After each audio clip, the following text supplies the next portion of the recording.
Well, hello everybody. Welcome to my channel. My name is Buck. We're in my office, which is a complete disaster. A little background before we get into my backpacking gear, which is what this is all about. Everything I'm going to show you went to Sawtooth summer of 2022. I haven't done a backpacking trip since. Right after that trip, I started my last job that I retired from, and that was heavy over the road. It was mind-blowing. We'll talk about that another time, but I came home December 21st, and I am now retired. So for the last 2.5 years, this has been a storage locker. My little utility trailer has been a storage locker. I dug everything out in here that I've been tossing in here on the few times I've gotten home, organized it to show you, and this is all of my backpacking equipment. In June of 2022, my daughter and I went and did a hike up in Sawtooth Mountains in northern Idaho. But I've upgraded as time has gone by. So the stuff that I upgraded, I used. The stuff I didn't upgrade, my daughter used, and it got us through. So I'm just going to go through all of it. Now, what started me on this journey before I get into it was back in 2020, seeing a YouTube video of the Sawtooth Mountains. And I decided in 2020, I was going to go there. I haven't had a backpack on since I was in my 20s. I have not had a backpack on since I was in my 20s. Seeing this video of Sawtooth just brought it all back, and I wanted to get back into it. I went online, I found, what is it?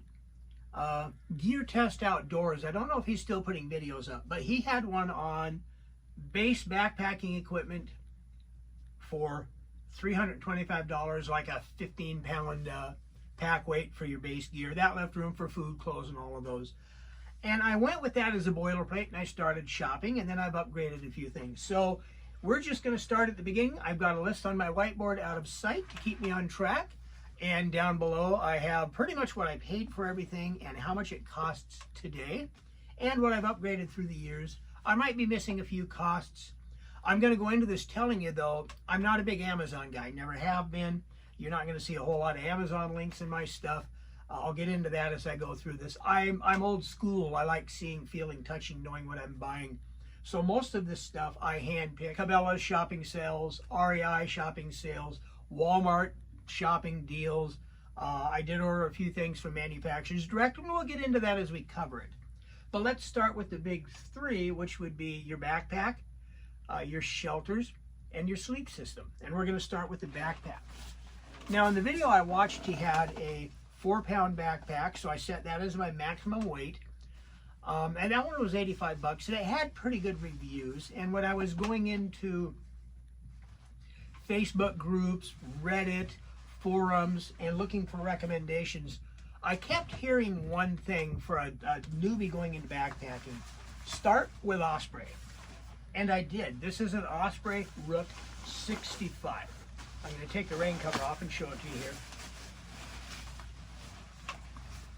My original budget was $90. This in 2021 when I bought it was $165 at Cabela's. I believe these, I don't know if it's still that way, but I think they were manufacturer's set pricing because it was the same price everywhere. It was $165 or they didn't carry Osprey. I kind of like that. Wherever you go, it was a standardized price. The reason everybody said go with this is because Ospreys are just super comfortable. This one is 3.8 pounds. It's 3 pounds 8 ounces, excuse me. So it's under that 4-pound limit. Here's what makes it so comfortable. I don't know if you can see this on the camera, but you have this mesh, and you have an airspace between the mesh and your back. So in wearing this, and I have put a lot of miles on this in 2021 and 2022. I haven't been anywhere since because I've been on the road hard. It is incredibly comfortable. I don't have a lot to compare it with, but I have no complaints. Some of the people I follow on YouTube, one of them would be Homemade Wanderlust, Dixie. She had commented on going to a higher end, bigger backpack because of all of the camera gear she carries and everything else on her trips. And one of the comments she made more than once was she misses how comfortable that Osprey was. So I do like this backpack. It is basic. It has no pockets on the front. It's got your brain pocket up here that you unzip from the back and you put things in. And then if you forget to zip it up, you open the pack and everything falls out. It has the big. Everything goes inside, and that's fine. It's got a spot underneath. You know, the old tradition was the frame backpack and your sleeping bag underneath. So this, I think, was intended for a sleeping bag. I always put my tent in it because the first thing I want from setting up camp is my tent. I can zip it out from the bottom, set up my tent. So my tent stakes, my ground cloth go down here.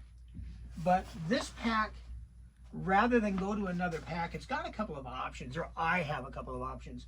One is it's made in such a manner, if you look at these hooks on the front, 1, 2, 3, and you can see I have some attachments to actually do this with. You can actually buy an Osprey day pack, a very light day pack, and connect it to the back of this and pick up another 15, 20 liters. I don't intend to do that. What I would rather do is I'm looking into chest packs. And then I could put a little bit on my chest, a little bit here. My camera gear's right up here where I can get at it. So I don't see this going anywhere soon. It is lacking in a few front storage areas, but it holds everything I need. It holds it well. It's comfortable.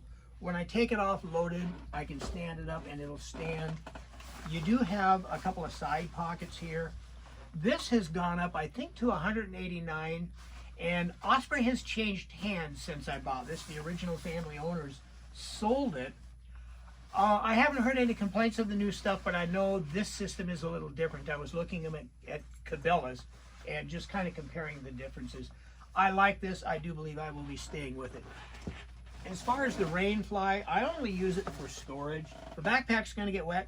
Everything is going to get wet in it. These aren't going to keep everything clean because you have your shoulder straps, your load lifters and everything. There's always a passage for water. So protect the pack, but more importantly, protect what's in it. So that is the pack that I'm using, and I will continue to use for the foreseeable future. If you know something, say in 75 liter, maybe 80, probably 75, that is very comfortable and somewhat affordable, hey, pass it on to him. I'm always up to looking, but I really don't want to give up that comfort. I don't mind that pack, and I've carried it over 100 miles, I'm sure. We're going to start unpiling the pile, guys. And never had I found a tent with crappy reviews that I really wanted to love. This is the River Country Trekker 2.2, they call it. What I like about it is it's the old-fashioned pup tent design. It's 5 feet by 7 feet set up, so it's plenty of room for either 2 people or me and all of my gear, with a little bit of room to spare, a little bit of room to flop around. It's nylon. When it rains, it stretches like crazy, so you're out tightening up guy lines. You're going to do that with any nylon tent. That's just life in the works. Here's what happened when I bought this tent. All of the reviews said it leaked like crazy. Luke at Outdoor Gear Review, he did a review on this tent, and yes, it leaked like crazy. He reached out to the manufacturer, River Country, which is out in Oregon. I have a soft spot for the West Coast. I grew up out there. What they told him is they had one really bad batch, and that batch was problems, and they're still fighting those problems. They have since done some redesigns, found a different manufacturer in China, of course, and the problems supposedly would be gone. When I reached out before I bought it, I just sent them what I told you. I really want to like this tent. Is it fixed? Is it going to work? And it was, what did I pay for this thing? 59 bucks. I mean, for 59 bucks, I'll take a gamble. So what they told me is it should work right out of the package, but we highly recommend you seam seal it. So I bought the tent, I pitched it, I seam sealed it, I let it all dry, wrapped it up, and started camping with it. And I've been happy with it. It's been fine through some heavy rain. I took it out at the end of 21, beginning of 22. I took it up to Newport Park up in Door County, and it turned out to be a windy, rainy night. The wind scared me more than the rain because it has stayed dry. I haven't had that problem with it. So I set it up where it was a little more protected by the wind. And my thought was, if it all goes wrong, I'm 2 miles from my truck. I can abandon the tent, load up my pack, get the hell out of Dodge, and somebody gets a free tent. It held up fine. It did just fine. It went to Sawtooth with us, but Kate used this one. For a ground cloth, I bought, it's here somewhere, I promise. Well, maybe it's not, but I bought a 5x7. It was like $5 in a little container. I thought I had it right here. I told you the office is a mess, but it's in here somewhere. That was like another $5, so I'm in at $65, maybe $8 for the seam seal, so $70 when it's all done. 2-man tent. I did upgrade. Let me show you what I upgraded to. I do have to say, as far as comfort, once it's set up, I love the room. I've never had a humidity problem. It's not a true 2-wall tent, but it acts like one. I'll do a different video on it sometime. Pitch it, show you what I like, what I don't like. I think that's still like $69 or something on their website, River Country, and that's where I bought it from. I replaced it with a Gossamer Gear the One. This is a single wall tent, which provides its own problems. Here's the deal. This with the aluminum stakes. This cost me what did I pay for this? I think I paid $112. It was on clearance at Gossamer. You look at it now and it's $255. The first night I used it, I zipped everything up because it was cool and we had a little bit of rain, and the condensation was a nightmare. So I'm concerned about that. The rest of our Sawtooth trip, because that's the only time I've field tested this one, the rest of that trip I just left one of the vestibule doors open because it has, you know, your typical V vestibule. So my gear's in the vestibule. We didn't have any rain going on, so I just left one door open and it was fine. I've since gone online and read a lot of people who use this tent, and they all tell me you didn't have enough guy lines in the right place, and showed me where to correct it to get some air through under that vestibule into the tent, and that should make a difference. I'm anxious to try it this year. Not 100% satisfied with either of the tents. There may be another one in my future. Again, your recommendations, I'd love to hear. So there's backpack, tent, sleeping bag. The next item in the big three is that sleeping bag. The first one I bought right out of Walmart because it was $28. I think it's $39 now. This is a, what is this called? Ozark Trail, Walmart brand. I am weary of Ozark Trail stuff. So, but it's a sleeping bag. If I don't use it, my grandkids will. It'll get some use. But I used this right up until Sawtooth, and again, $28. I mean, I'll take the gamble for $28. It held up like a trooper. It's just shy of 4. I think it's 3 pounds 8 ounces. It's just shy of 4 pounds, just barely. But it's held up well. But I did replace it. Number one, it takes up a lot of real estate. Its replacement was the Kelty Cosmic Down 20. This is fiberfill. Fiberfill does not compress as well. This is the Cosmic Down 20. I don't know if you can really see that online, but it's probably a third smaller. This is as tight as it will go. This has some room to compress if I had a smaller stuff sack, but this hasn't been a problem. But it's less than half the weight. It takes up less real estate. So between this and the space I gained here, I'm, what, 3.5 pounds lighter, and look how much room I've gained between the two. Now with the Kelty, they had a, where's my, gosh, what a mess. Here it is. This, I think I paid $5 for it then, and it's $7 now. It's just it's a ground cloth, but it's just really thin, or very strong plastic. I forget what they called it. It's held up well. It's big enough that I can double it, lay it on the ground, put the tent over it. It's a little bit noisier than the nylon, but it's a lot lighter, a lot easier to deal with, and it's really not that hard to get back into its little zip bag there. So I have ground cloths for both, even though I don't know where one is at the moment. It's in this office, I guarantee that. So there we have the backpack, 2 sleep systems, and 2 shelter systems. And I will get use out of both this summer, I guarantee you. Next in the sleep system, though, is pads. So with the original sleep system for pads and pillows, $20 at Walmart. It's probably pretty close to the same now. This is the egg crate that folds out. You guys have all seen this.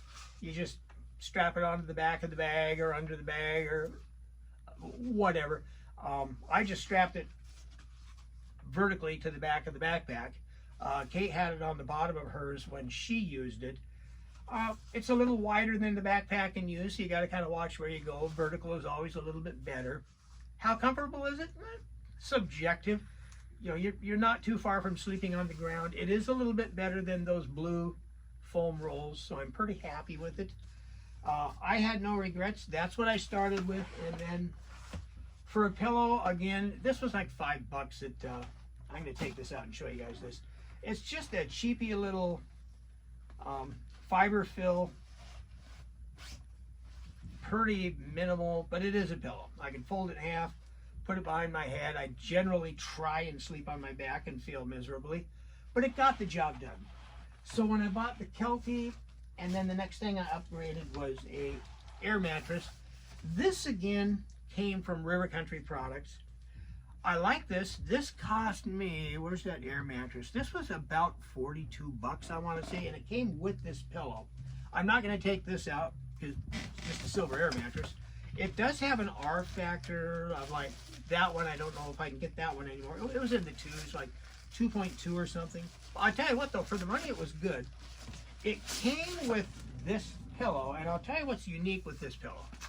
This is one that you open up and you let it sit for 10 minutes and let it expand. Well, it takes more like 15 to do it, but if you'll notice, you've got here, you fold your plug, but if you put this piece here into the air chuck on the mattress pad, you should be able to squeeze this and fill up your air mattress. When it was in its best shape, I don't know, I might have done it in the winter time, but man, you'd be pumping on this 200 times to fill that mattress because it doesn't refill quick. What has happened to me on this is because I rolled it up tight, stuffed it in the bag, and I left it there for 2.5 years. Unlike my sleeping bags that have been on a hanger where they can loft, you never store a sleeping bag in a stuff sack. You store it hung up or lofted or somewhere where you can keep it where even your fiber fill. You don't want it to lose its loft. And when it loses its loft, it loses your ability to maintain heat because it's the air trapped in that loft that keeps you warm. So I think I've ruined this, and I don't know if I can buy just the pillow or if I would buy just that because I'll never use that pump feature. There may be an air pump in my future, a little USB chargeable one to just blow up. I don't mind blowing them up, but in the cold weather, you don't want that moisture there to make you colder than you need to be. So that's the new sleep system. That, and again, I think I paid like $42 for the whole thing. I think it's $48 on their website now. They do have several air mattresses that are a little better R factor. That I would recommend. River Country, I didn't see where I could buy the air mattress separate from their sleeping bag, and I don't know their sleeping bag. So, and I'm happy with the Kelty for now. Another reason I like the Kelty was light enough I could eat another pound and buy a liner. Now that Kelty is a 20 degree. I assume that 20 is survival rate. Sleeping bags are a comfort rate and a survival rate. They're different things. There's one other rate on there. I can't remember what. But it's all subjective because everybody's circulation is different. Some people sleep warmer than others. Quite honestly, in 30-degree weather, I would probably die in that Walmart bag. I need a little more warmth, but that's what layers are for. The sleeping bag liner, if you've never seen one, and I did my homework because you can buy some cheap ones that really don't add that much to the game. This one really offered the most warmth for the weight, and it's just a big bag, and this goes to the top, and you just slide all the way down to your feet and climb in, and it just keeps you that much warmer. I'll be honest, in the summertime, this might be all I need on a warm night in Wisconsin, just something to wrap around you, so you can be a taco and sleep. I think I paid, what did I pay for this? Sea & Summit. I paid $69 for this on sale at, I can't remember if I bought this at Cabela's or REI, but I found it on sale. It was $69. It's $89 now, so I guess I did okay. So yeah, there you go, sleeping bag liner, that and the Kelty, and I'm still less size. I'm using less space in my pack, and down, nice liner. I have options, and I'm well under that 4-pound limit. So that shoved me on those three well down under that 12-pound mark I was shooting for. Next on the list would be, I did the liner, cook set. Now, somewhere in this menagerie, I have a cook set. I set it aside right in front of me. Now, the cook set, I had a gift certificate somebody gave me for my birthday. The cool thing about it, when you haven't been backpacking for years, and you mentioned you're getting back into it, you get a lot of backpacking stuff for Christmas, for birthdays. In this case, this was my son-in-law, didn't know what I was going to want. My son-in-law and daughter, and they got me a gift certificate. This is an Optimus Terra. It was 49 bucks at Cabela's. Comes in a nice little pouch. It is light. That is aluminum. And I know they say titanium, but you know, aluminum hasn't killed me yet, so I guess I'm okay.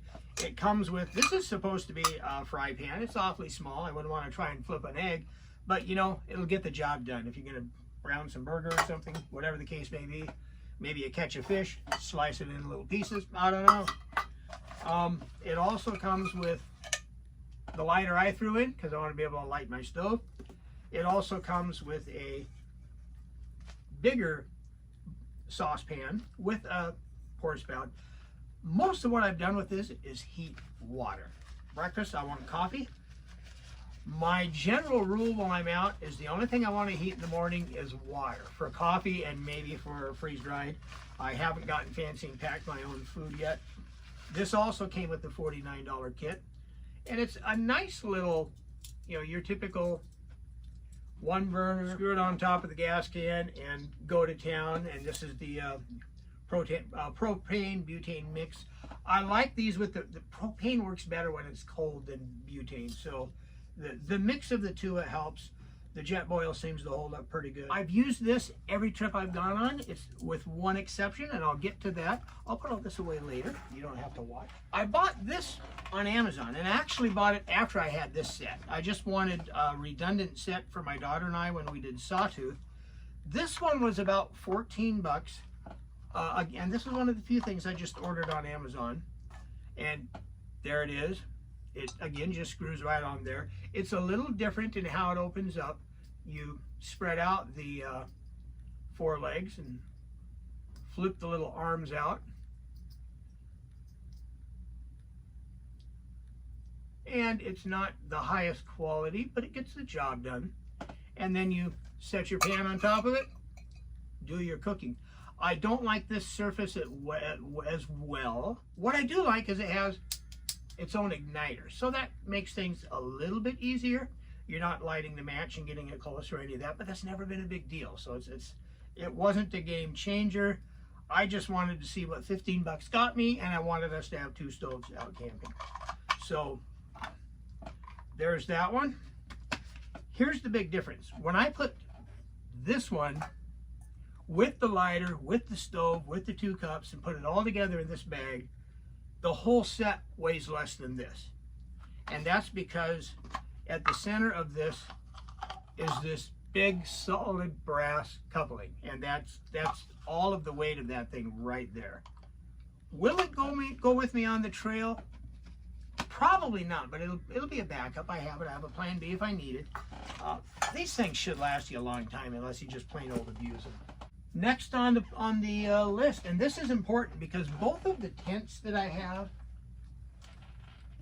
use trekking poles, and it's one of the reasons I like them. I don't want to have to carry tent poles. My choice was partly on I use trekking poles anyway, and I'm going to continue to use them. If you're on a wider trail and you can use both, you tend to walk faster. You save a little impact on your knees. If it's a narrower trail, I'll just use one and put the other one in my backpack. I put a little duct tape on one so I have it in case of an emergency. These are just aluminum poles. At the time, they were 10 bucks from River Country again. I think they're 15 now. As long as you have your fittings tight so it's not going to go boom. Kate bought her trekking poles at Walmart, and they were also aluminum. She had one of them that every now and then would just flop down on her and fold in, and you know, these extensions just weren't strong enough on that one. So, I mean, for 10 bucks, I got my money's worth. For 15 bucks, they're worth it all day long. Would I spend $100 on a titanium set of trekking poles? Maybe. They'd be a whole lot lighter, but that's way down, again, way down on the list of things to go, but there's my trekking poles. This is not an essential. And I watch all these videos on chairs, you know, $100, $150 folding camp chairs, you know, and they're sitting, you know, with their butts this high off the ground, flop back in this chair. It doesn't look comfortable, but I get it. It's a place to sit. But is that place to sit worth the $100, the pain in the butt of setting it up, and the pain in the butt of packing it? I found this Helen, which I imagine is a fine Chinese brand. Don't know for sure. I think I grabbed this on clearance at, I don't think it was Walmart. It might have been Cabela's or REI. I tend to hit both those a lot. More so Cabela's because they're right here in town. But this crazy thing, you just fold the pieces together, fold it out, and there you go. It's about 8 inches lower than my chair. So you're not that high up, but you're up off the ground, your butt's dry, and it does the job. It's stable, it's not tipping over or anything. And darn it, it was 20 bucks. It was less than 20 bucks. I think it was like 16 or 18 or something. It was, you know, again, for that price, and I'm new and I'm going to try it out. I bought it and I ran with it, and that's gone with me on every trip, and I've used it on every trip. So that was $20 well spent. I don't see me upgrading it anytime soon, but who knows? We'll see what the future holds. I would have to have, again, that's something I wouldn't buy online because I need to know it's comfortable. Not just somebody with an Amazon link says, it's the greatest thing since sliced bread. Not me.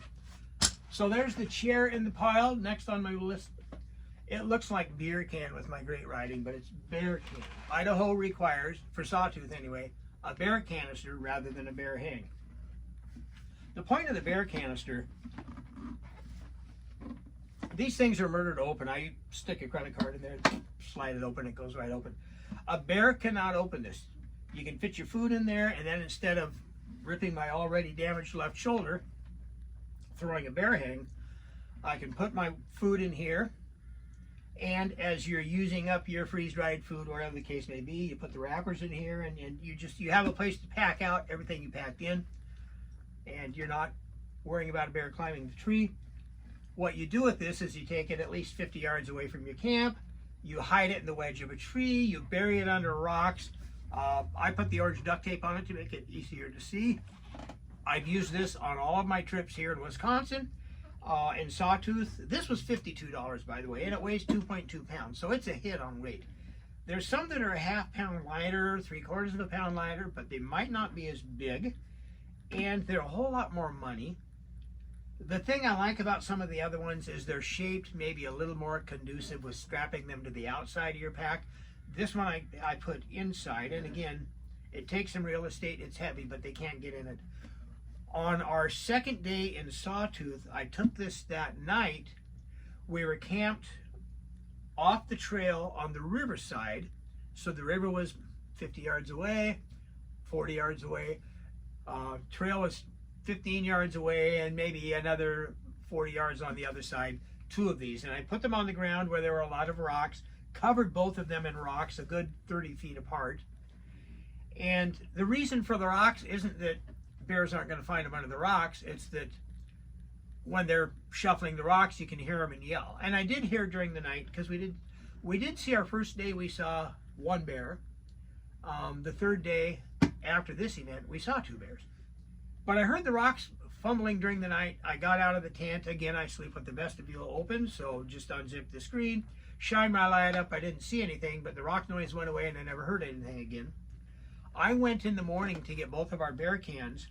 Mine was fine and uninterrupted. Kate's had the rocks knocked off of it, and it had a big, okay, I'm in Wisconsin, it looked like a cow licked one side of it. And then it was just sitting there under the rocks. So my thought process is the bear smelled it, the bear found it, the bear saw what it was and knew he can't get in. So our food was fine, we had a good laugh, and while we were having our morning coffee, Kate says, "Hey, Dad, look," and points up to the north, and there on the side of the hill is a big, it was brown, but it was a black bear. You know, you can have brown black bears, you can have black bears, but it was a black bear. It was more brown in color, no hump, no grizzly nose.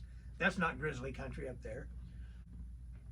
And then there was another one in tow a ways back.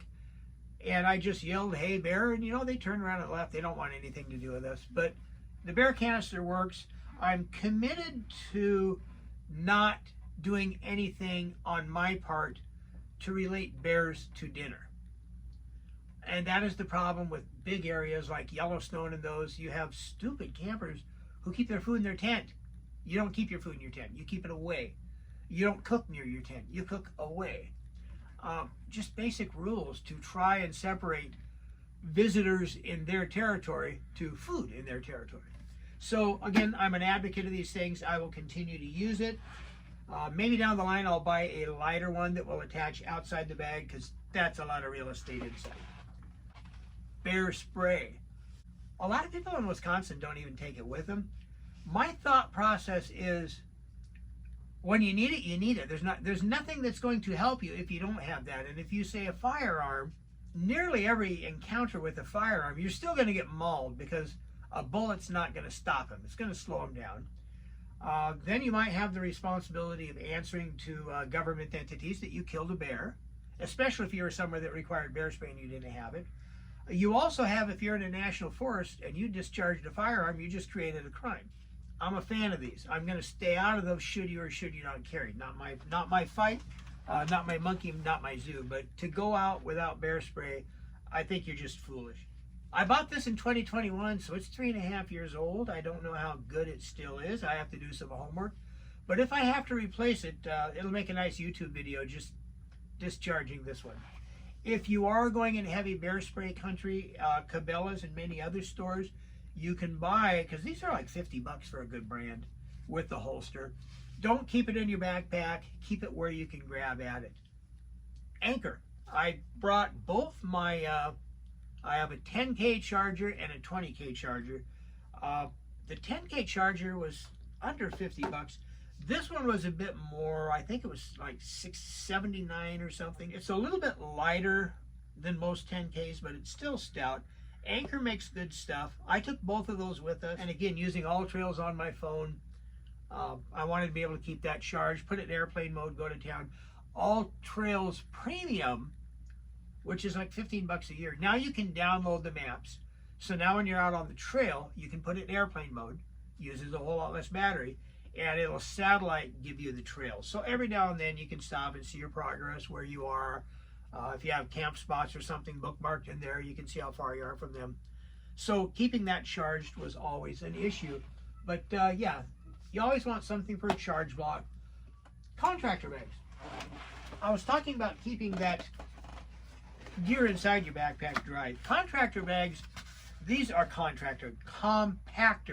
These are kitchen compactor bags. They're a very heavy, very strong plastic made to go inside a trash compactor, squish them down, and they're good. 2 times thicker than standard bags.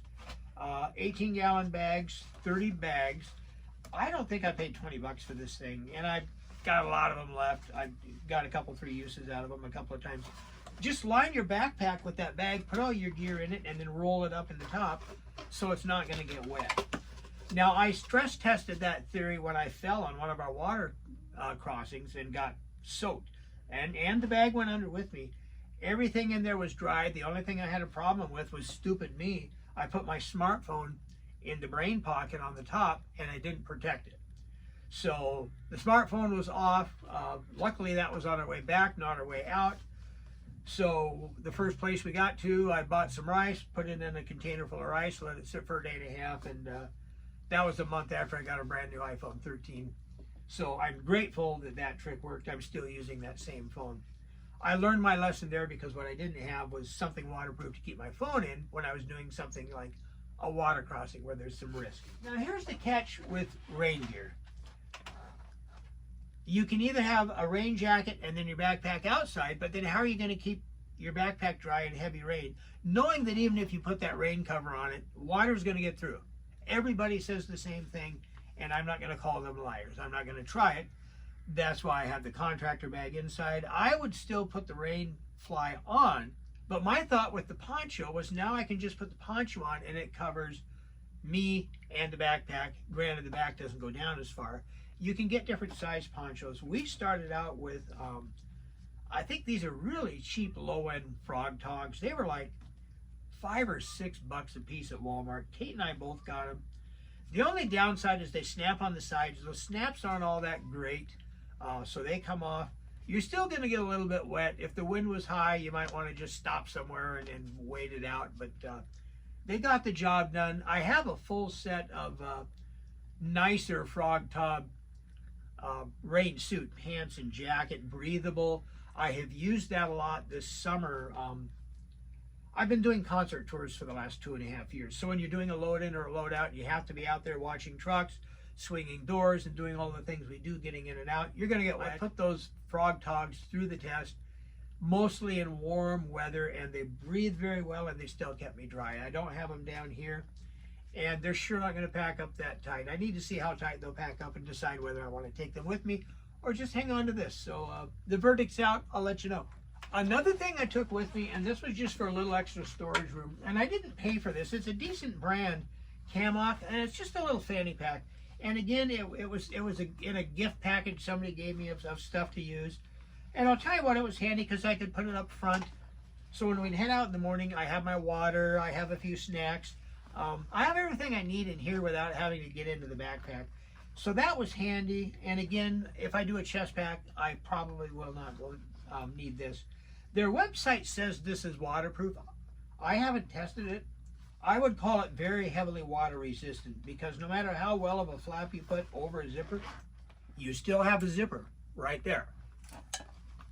And that's going to get wet. But you do also have a pouch in the front and a pouch in the back. The front is the big pouch and the back's just a little extra area. What do I have in here? A couple of wipes, some glasses cleaners, things like that. But it's all, the back was stuff like that, and the front is snacks I might need for the day. Handy to have. And I was mentioning, I don't want to be drinking my coffee out of this and burning my lips. This I already had. I can tell you it came from Walmart. It was only a couple of bucks. A little silicone cup. I've had oatmeal in it. I made coffee in it. I've had my oatmeal in this and drank my coffee out of this. Instant oatmeal is a great thing to it's light. You can pour it in. It doesn't take much room. So yeah, that has been tougher than I thought. I figured I'd wear it out in a couple of years. And I had that before I got the Osprey. So it's been around a while. Pretty happy with it. First aid and space blankets. Space blankets they're kind of useless. I mean, there's not a whole lot you can do with them. But they are waterproof. They are reflective. I have 2 of them in here. They're like $1 each. And you can do so much with them in a pinch. You can makeshift tarp. You got a problem with the tent, maybe you can cover your leak a little bit. Whatever the case may be, you need to wrap it around you because you took a dive in the water like I did. It's just, I thought, a nice thing to have. So I have those. They don't weigh. Inconsequential. For a first aid kit, and I don't have it down here, quite honestly, it went with me in the truck. But I kind of combined my first aid kit, which was basically Band-Aids, antiseptic, and my toothbrush and toothpaste. A little bit of soap in a very small soap container.